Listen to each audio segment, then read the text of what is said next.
بسم اللہ الرحمن الرحیم۔ السلام علیکم ورحمۃ اللہ وبرکاتہ۔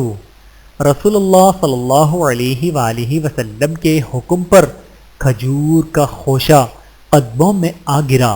حضرت عبداللہ بن عباس رضی اللہ تعالیٰ عنہ سے روایت ہے کہ ایک دیہاتی بارگاہ رسالت میں حاضر ہوا اور عرض کیا، مجھے یہ کیسے یقین ہو کہ آپ اللہ کے رسول ہیں؟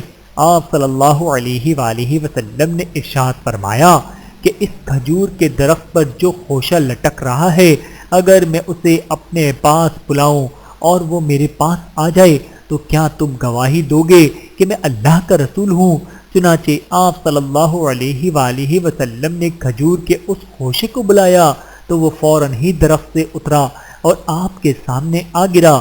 پھر آپ صلی اللہ علیہ وآلہ وسلم نے حکم دیا کہ واپس جا، تو وہ درخت نے اپنی جگہ پر دوبارہ پیوست ہو گیا۔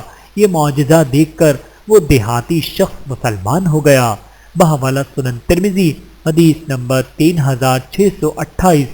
اللہ تعالی ہم سب کو احادیث مبارکہ پہ عمل کرنے کی توفیق عطا فرمائے۔